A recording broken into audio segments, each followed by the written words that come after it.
Olá, eu sou Bruno Fai e eu vou conversar um pouquinho com vocês hoje sobre Fênix Negra e as possibilidades da saga dos X-Men dentro do universo da Marvel Studios. Então, roda a vinheta. Olha só quem está comigo! Jana Montenegro, seja bem-vinda, meu Olá, amor. Tudo bem?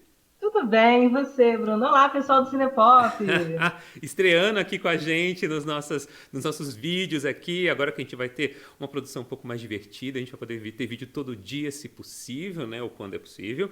E aqui você veio fazer a sua estreia com a gente para conversar um pouquinho sobre Fênix Negra e os X-Men. Afinal de contas, você também viu o filme já, né? E aí, o que você achou? Porque Isso. eu já falei o que eu achei. Agora eu quero saber de você. O que você achou de Fênix Negra, no fim das contas? Eu confesso que eu cheguei no cinema já com o pé atrás por tudo que eu já estava ouvindo lá de fora, de nossa, abriu mal no Rotten Tomatoes, nossa, a atuação da Sophie e tal. Então já cheguei um pouco assim, como preparada para o pior, digamos assim. Mas eu não achei o filme ruim, não achei a Sophie ruim. Uhum. E eu acho que está rolando até um certo exagero com relação a isso. Eu entendo que é uma franquia grande, de longo tempo, que é Marvel, e os fãs da Marvel são muito exigentes, mas também não é para tanto, né, gente? Vamos dar um pouco de diversão na coisa, porque afinal é entretenimento, né? Não é para ficar tão a sério as coisas. Exatamente. Eu acho assim, no vídeo crítica que eu fiz, na verdade, logo que acabou a sessão, né? Você deve ter acompanhado lá, eu já coloquei assim, gente, o filme não é tão ruim. O Pedro já entrou assim com os dois pés no peito, o filme é ruim. E aí eu falei, não, Pedro, o problema, cara, é que você é jovenzinho, você é da turma dos 20 anos, que começou vendo filme de super-herói quando tinha 10 lá com o Homem de Ferro, e você não Isso. passou por todos os perrengues que a gente, que teve que assistir X-Men, a gente teve que assistir Batman e Robin no cinema nos anos 90. Você não passou pelos perrengues que a gente passou, então você não sabe o que é filme ruim. Eu também não achei assim Dark Phoenix ruim. Eu acho que é um final um pouco amargo para a saga dos X-Men, né, dentro do cinema. Sim. Poderia ter sido algo muito melhor, muito mais grandioso. Mas, enfim, é o que nós temos, né? O universo dos X-Men da Fox também, realmente nunca foi um universo assim, qual é a palavra? Unânime. E também nunca Uhum. foi assim. E quando eu digo unanimidade, não é só de unanimidade de público, mas unanimidade de conteúdo, né? Uhum. Ele fica boiando entre coisas incrivelmente legais, ideias bacanas e ideias absurdamente péssimas. E não só de trama, mas de construção de personagens, escolhas de elenco. É tudo muito, sei lá, all over the place lá. É. Aliás, falando no elenco, né, o próprio elenco do X-Men ao longo desses 20 anos quase, mudou muito, né? Assim, você teve atores que surgiram com a franquia, né? Quer dizer, não que surgiram, mas que fizeram uma carreira com a franquia, né? Ganharam o papel da vida, né? O próprio Hugh Jackman como Logan, a gente não consegue pensar em outra pessoa que não seja ele, né? Fica complicado. Pois é, Mas cara. outra coisa, Quem era Hugh Jackman na fila do pão antes de X-Men? ele Né? era um ator, e ponto, né? Era Exatamente. isso. O que nos leva agora para nossa conversa, né? Afinal de contas, agora que acabou, acabou. Não tem mais X-Men na Fox, agora X-Men voltou para casa, né? Voltou para Marvel e agora está Marvel Studios. Ou melhor, né? Ainda não está exatamente, porque ainda tem novos mutantes aí que a Disney diz que vai lançar em 2020. Eu tenho minhas dúvidas. Eu Diz que acho. estão fazendo mutantes aí, né? A gente tá Como? querendo acreditar. Eu também, eu não sei, tô em dúvida se eles vão realmente lançar isso, se no fim das contas eles vão pensar bem e falar, quer saber, vamos lançar no nosso streaming e beleza, e fica por isso mesmo.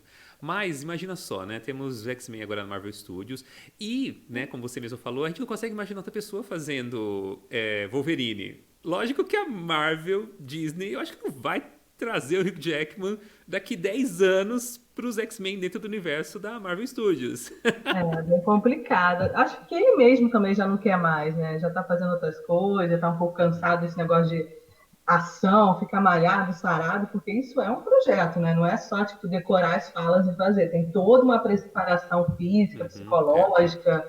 É ele que é australiana e de repente, né, tem que separar da família, ficar 6 meses, 8 meses numa preparação. É complicado, né? Quando você já tá mais de, sei lá, 40, 50, 60 anos, já tá, né? Em outro pique na vida. Pois é, e assim, a Marvel, a Disney e Marvel devem dar um tempo aí para os X-Men assentarem, né? A gente calcula aí que provavelmente eles não devem, se eles aparecerem nessa atual fase, que é o que está se construindo aí, é o Guerras Secretas, né? Provavelmente vai ser o Guerras Secretas, é o que a gente espera, todo mundo está chutando, né? Afinal de contas já entraram os Screws aí na história, então a gente não precisa ter muitas dúvidas sobre o que eles vão aplicar, mas vai que eles surpreendem a gente. Provavelmente os X-Men devem aparecer assim pincelado no final, uma coisa meio parecida com foi a Capitã Marvel nessa fase passada, que foi Aham, apresentada para abrir a vez dela para a próxima fase. isso. Então, quer dizer, provavelmente a gente não deve ver eles em menos de 7, 8 até 10 anos, nos próximos 10 anos nesse universo. O que vai dar aí uma abertura grande para novos atores surgirem, novas possibilidades de elenco, e principalmente o que será que a gente pode esperar em termos de trama? Que tipo de trama será que os X-Men se enquadrariam agora para serem introduzidos nesse universo da Marvel Studios? O que você acha, Jana? Como que você acha que pode ser a possibilidade de entrada deles para esse novo universo?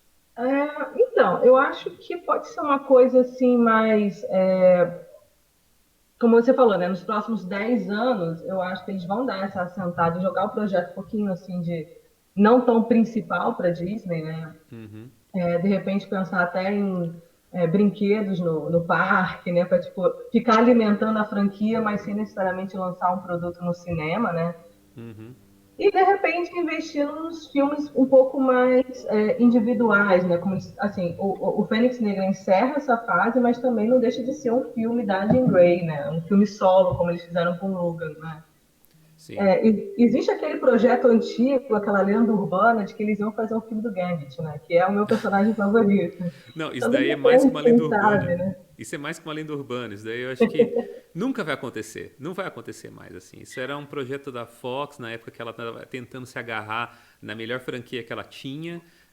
De super-heróis, né? Aproveitando o hype, né? Não é que seja a melhor franquia, mas, tipo, cara, os caras têm os maiores personagens da Marvel, que sempre foram os maiores personagens da Marvel, que eram, né, os X-Men e o Uhum, Quarteto uhum. Fantástico, E literalmente os que personagens. começou todo esse hype também, assim, né? O Uhum. X-Men que começou com esse negócio de super-herói no cinema, todo mundo junto, os fãs indo lá para ver. Eu acho que foi por aí que começou todo esse hype de Marvel, né?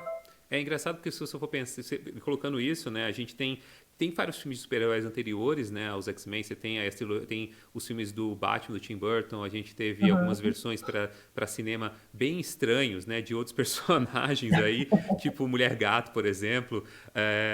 Tiveram outros positivos, tive o Aço lá, quem era mesmo? Era o Shaquille, eu esqueci o nome do jogador lá que fez o Aço no cinema, o Steel. Péssimo, assim, péssimo, péssimo. Tipo, não tinha nada a ver. Aí teve Spawn, né, também lá da Image Sim. Comics. Nossa, é verdade, Spawn, Então, caraca. teve vários filmes, mas eram sempre personagens individuais, não era coisa do time, né? Eu acho que X-Men foi o Uhum. primeiro filme de time, primeiro filme de equipe que ganhou vulto, né?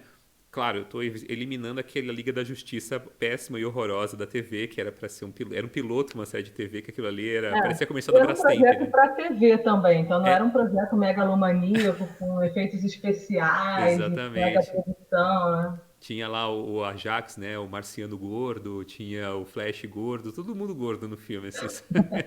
Era muito estranho. Mas, enfim, eliminando isso, realmente X-Men foi o primeiro grande filme de equipe em que você tinha que balancear vários personagens com pesos, cada um com um peso forte, né, na trama, ou que deveriam ter um peso, e são personagens que únicos já renderiam filmes independentes. O Batman no finzinho da fase Burton e Schumacher lá, que é péssima, né? Que começou muito bem e acabou naquela coisa horrorosa.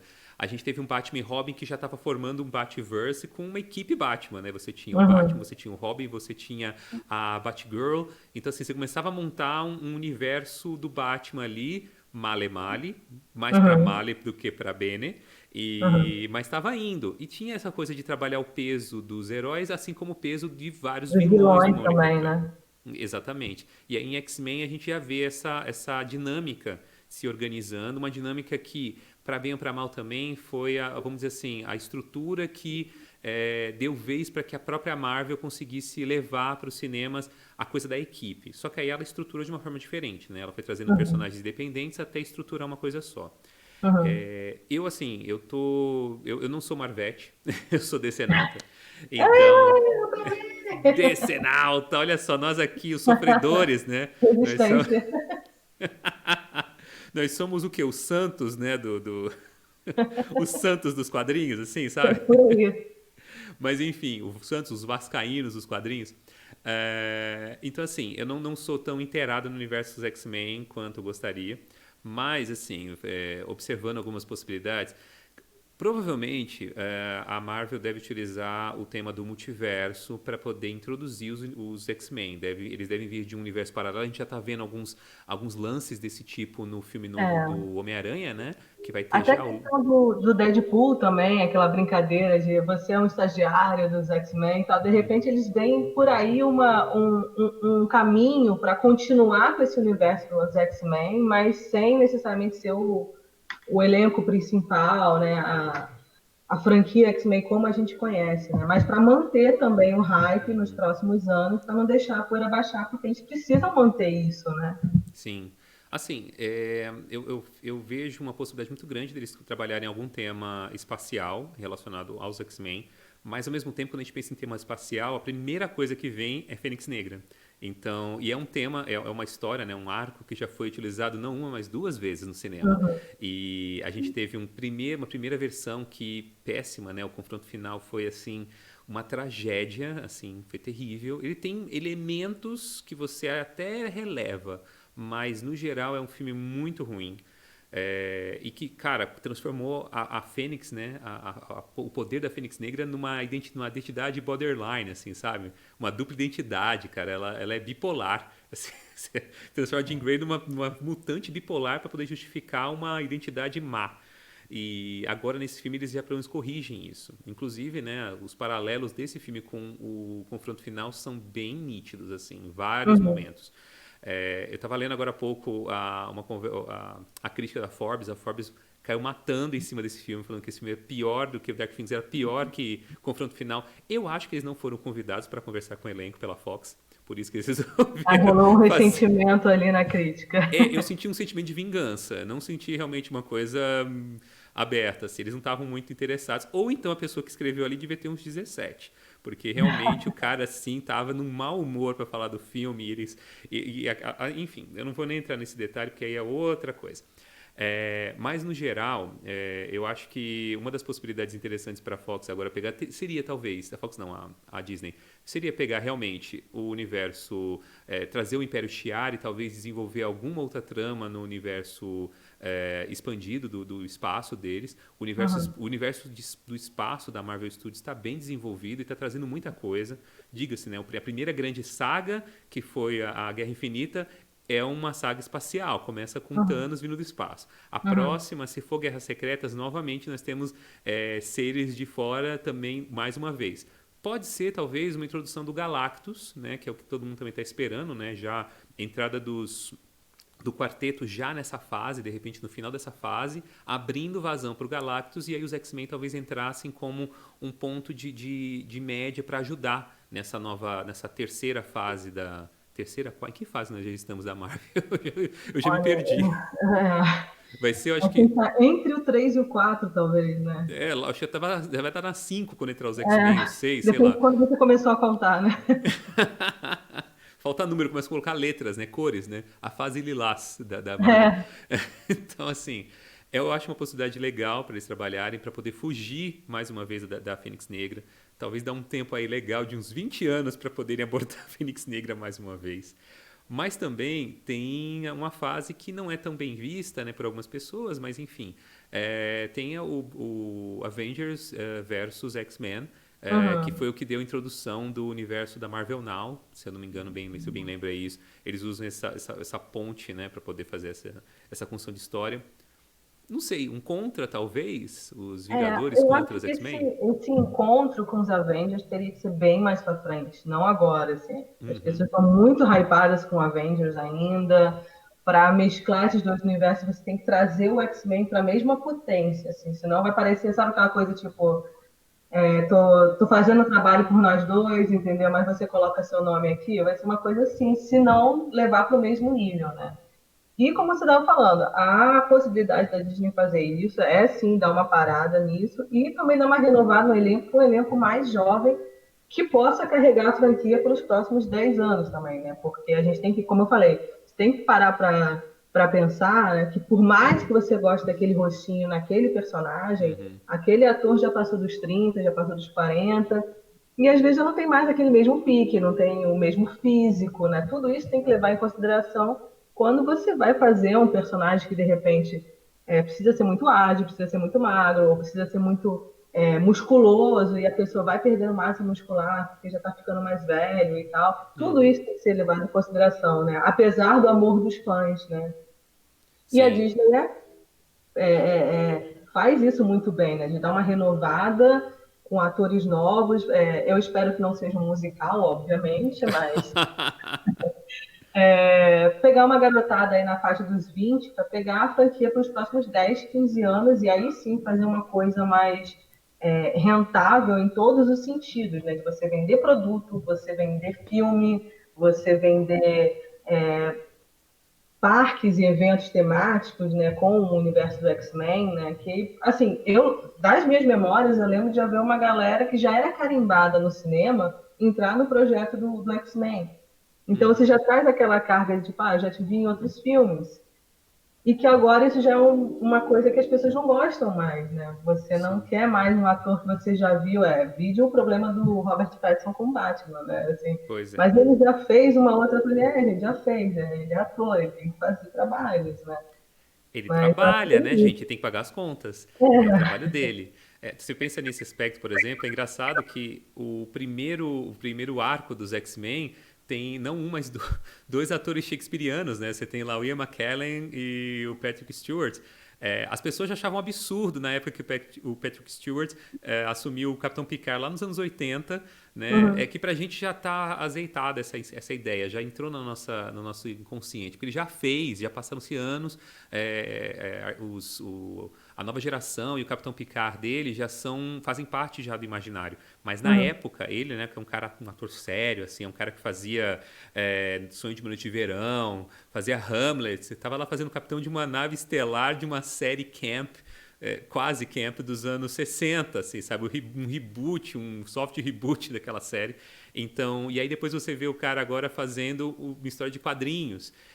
Os dois grandes ícones do teatro shakespeariano inglês, fazendo os dois grandes personagens de quadrinhos que numa época que ainda era visto como uma coisa marginal, né? Quadrinhos Exatamente. sempre Não foi só uma coisa. marginal, mas assim, tipo, nossa, jura que mancha na sua carreira, né? Você vai fazer um filme de super-herói, você que já está tão renomado fazendo, né, sei lá, filmes indicados ao Oscar e tal. E agora é o Exatamente. contrário, né? A gente tem um problema de Oscar no elenco aí que está pesando no filme. Pois é, a Jennifer Lawrence, por exemplo, é o problema, né? Temos o problema de Jennifer Exatamente. Lawrence nessa saga inteira que, graças a Deus, está resolvido, né? Eu acho, né? Eu já não gostava da Jennifer Lawrence fazendo a mística desde o primeiro, do First Class. Eu já não gostava da ideia dela fazendo aquele papel. Eu gosto da atriz, mas eu acho que não combinava e tinha realmente esse fator, esse problema que estava associado. Aí você pega os outros atores, são atores que já estão há mais tempo no mercado, eles já tiveram grandes picos, grandes baixas, Uhum. mas mesmo assim, como eu vou dizer assim, a Jennifer Lawrence ainda estava naquela fase de se organizar como pessoa celebrity ou pessoa do mercado, sabe? Ela estava apostando a carreira dela nos outros projetos, além do X-Men, né? Uhum, Com o potencial de dar certo e aquela coisa tipo, eu estou fazendo isso aqui também. É como se você estivesse fazendo várias frentes, né? Você que é sim. freelancer, né? E aí começa a trabalhar para várias agências, né? E uma delas tem que dar certo para eu despontar na vida.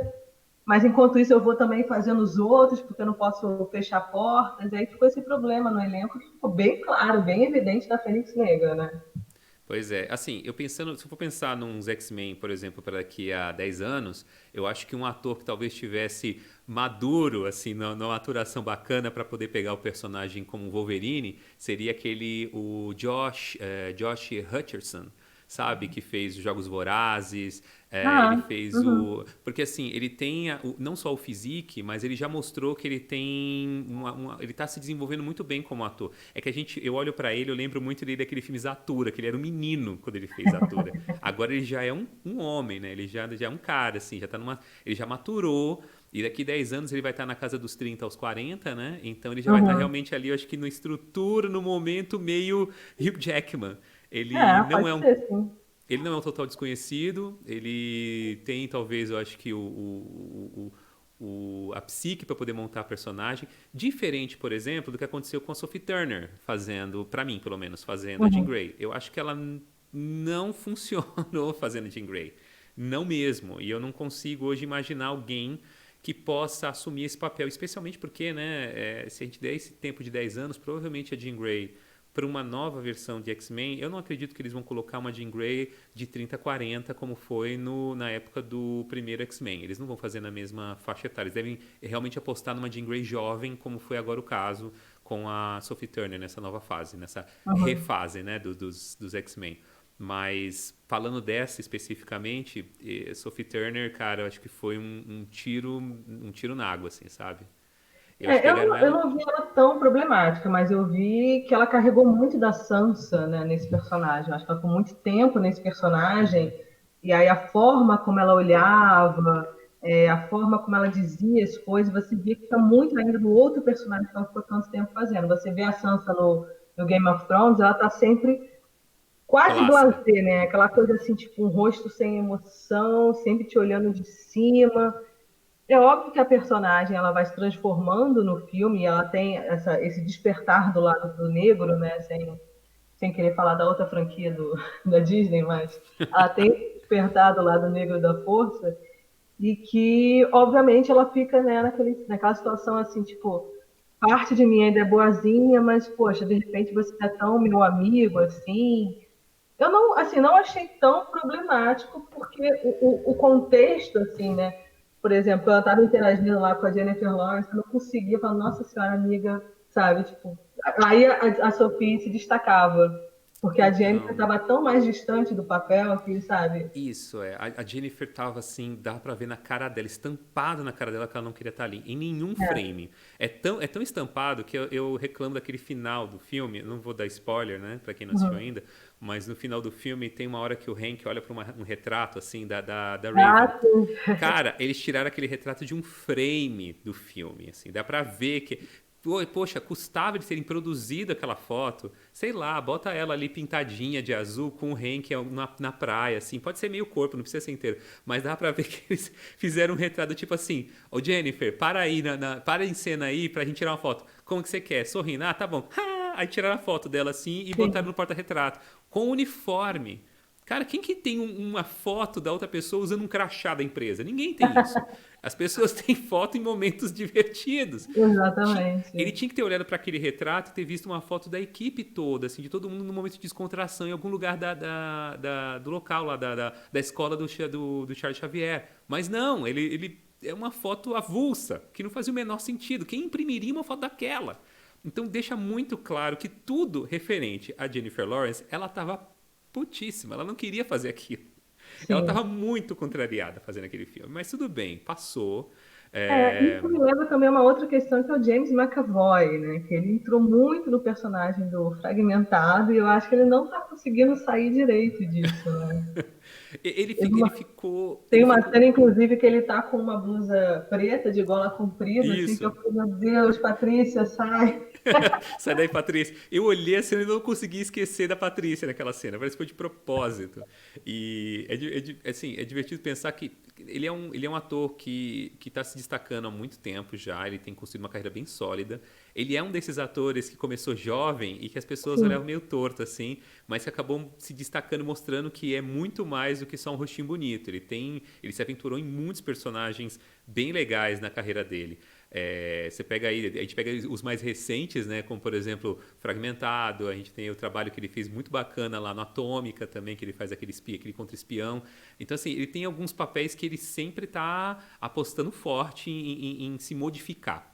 E nesse filme ele ficou um pouco apagado, né? Ele ficou uma sim. escada. Eu até entendo, porque na verdade o erro na verdade foi estrutural dos filmes anteriores. Eles deveriam ter não só apresentado os personagens novos, o novo Scott, a nova Jean Grey, o Noturno e tudo. Não só apresentar esses personagens, mas também fazer com que a gente gostasse deles, introduzisse eles de formas que a gente ficasse, se importasse com eles. E não deu tempo de fazer isso. Não deu tempo, exatamente. Não E, foi trabalhado quase nenhum personagem que não fosse daquele núcleo principal da Jean Grey, né? Que é o Noturno. Aliás, nem tanto o Noturno, né?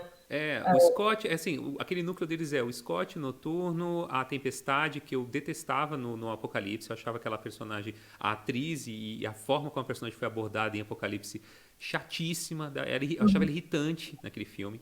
Aqui ela tá simplesmente apagada, ela aparece É, assim, ela tá lhe dando um suporte, assim, elenco de apoio, né? E eu elenco acho de apoio. bem triste, porque a Tempestade é uma personagem fortíssima. Sabe o que é Ela tem pior? tudo para, tipo, ganhar o próprio filme, Uhum. sabe? Ganhar um protagonismo e até agora, assim, em toda a franquia do X-Men, ela Toda. ficou ali de apoio, sabe? Tá na Toda. hora Você de bota ir lá, pra frente. na época, você bota uma Halle Berry lá que ganha Oscarizada. Você bota uma atriz oscarizada pra ser tipo background, assim, sabe? Elenco de apoio. E realmente, como você falou, a Tempestade durante toda a saga tem sido só elenco de apoio. Ela é uma das personagens mais poderosas, a Senhora do Tempo lá, e qualquer coisa alguém joga uma placa, ela e cai assim, É, sabe? Tipo, lembra dos animações? Ela chegava e gritava lá, pelos poderes de Grayskull, eu não sei o que lá. Aí vinha alguém lá e jogava uma bola, assim, uma bola de gude nela, ela, assim, era divertidíssimo. Eu adorava aquela dublagem brasileira que tinha uma voz bem não sei o quê, e de repente ela meio chegava e cantora de ópera, né? cantora de ópera, alguém vinha aí, ela caía assim, sabe, do nada. Ou ela tinha um ciricutico, alguém pegava ela nos braços, assim, né? Então, assim, esses filmes, como a gente falou logo no começo, eles têm pontos positivos, mas também têm pontos muito negativos. Ele é uma série problemática, sempre foi. Mas pelo menos ela era uma série totalmente fora do padrão, ela tinha sua própria estrutura, sua própria estética, e o meu medo é que agora com a Marvel essa estética se pasteurize. Tá todo mundo torcendo e louco. Eu quero ver os X-Men na Marvel Studios, eu quero ver lá como se fosse uma salvação, e não é o caso. É um Não é o formato, caso. é um E também formato que temos um certo problema com a Marvel, né, que ela tende a dar uma diminuída, digamos, na faixa etária, assim, da classificação, né? E ela aí começa, tipo, suavizar certas coisas para poder atingir um público maior, que não é a vibe do X-Men. O X-Men não é para galera de 13 anos, assim, não é, tipo, é para bater e sair sangue, é para ter um fundo dramático muito mais intenso, porque eles já são adultos, eles não estão começando a vida, eles já passaram dessa fase do estudar na escola do professor Xavier, já estão ali tipo, lidando com problemas do mundo, né, para além dos problemas pessoais. E é E engraçado. talvez quando comece a ser administrado pela Marvel, dê uma caída com relação a isso para abranger público. Né? Pois é, assim, a gente pega tudo que os X-Men são talvez um dos produtos da cultura pop mais utilizados em mídia, né? Então a gente já teve a animação dos anos 90, a gente tem as animações mais recentes como o X-Men Evolution, Uhum. além dos filmes, bonequinhos, eles já estão no imaginário popular há um bom tempo, não são nada novo. E assim, a gente, como você mesmo colocou, a gente já viu a gente até viu essa questão, essa estrutura escolar deles, funciona para um público jovem e é difícil você transpor isso para o cinema sem perder essa essência que os filmes deram para os personagens. As discussões sobre questões de racismo, questões LGBT, questões que Uhum. sempre estavam permeando, usando a desculpa da questão mutante, né, de serem diferentes, Uhum. sempre foi muito bem explorada. E nos dias de hoje, cara, sinto muito. As pessoas falam, mas eu quero me divertir. Eu sei, você vai se divertir. Mas não é diversão inconsequente. Não é como se fizesse filme nos anos 80 que você fazia um negócio assim despretensioso para você descartar. Você assiste e joga fora. E de certa forma, esse formato da Disney tá um pouco dessa forma já. Eu acho que o último grande filme da Disney, do universo Marvel Studios, que eu gostei, que, cara, foi assim impactante pra mim, foi o Soldado Invernal, porque nem era um filme de super-herói em si, ele era um filme de espionagem. Ele tinha uma Sim. Ele era um filme de espionagem com ação e aventura e com as pessoas com poderes no meio. E nem eram tantos poderes assim, porque eram uns personagens sem poderes. Era tipo a Natasha, era o Capitão América e o Soldado Invernal. Eram homens fortes, mas não eram caras que Aham. saíam voando e que tinham raios saindo da mão. Eram caras que caíam no braço, que tinham que fazer ações. Você tinha ali o Homem de Ferro que ainda dava um apoio, mas não era o Uber Homem de Ferro, né, com múltiplas camadas e tudo mais, ainda tava para você aceitar, então tinha uma outra pegada. Dali para frente, os filmes ficaram muito calcados em fanservice, aí você tem guerra civil, você tem que ter um monte de gente brigando, não sei o que lá, um monte de gente brigando. E, lógica que as piadinhas Marvel de filmes como Homem-Formiga, até filmes mais sérios, né, que deveriam ser como o Doutor Estranho e o Pantera Negra, com várias Uhum. piadinhas Sim, que sim, sim. davam uma. Você olhava assim e falava, isso não combina, isso não tá colando. Deixava o filme quase um Frankenstein em alguns aspectos. Então, são filmes muito bons, todos eles são, todos. Eu não estou dizendo que são filme que é ruim o filme, de forma alguma. Mas eles não têm mais a pegada da surpresa, a pegada de nos pegar realmente como é que chama? Por trás, assim, a gente, né, sem saber o que vai acontecer. E esses filmes chegam, você se diverte, dá risada, lá, lá, lá, e aí quando acaba você esquece. Eu tava tentando Sim. rever o Homem-Formiga agora esses dias, eu não consegui. Eu falei, ai gente, eu quero logo que aconteça as coisas. Eu conseguiria tirar uns 40 minutos do filme e reduzir a história só pro essencial, sabe? Porque Uhum. eram 40 minutos muito de piadinha e de coisinhas que não levavam a lugar nenhum, que era só para dar uma aliviada pra gente dar risada no cinema.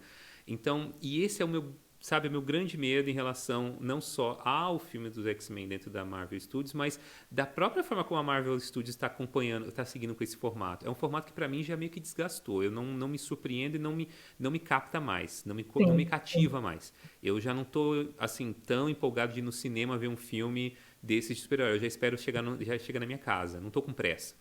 Sim, sim. Eu Mas concordo tudo. 100% com o que você está falando, porque é bem isso, assim, você já sabe o que vai esperar, já sabe o que Uhum, vai acontecer, e tá cansativo.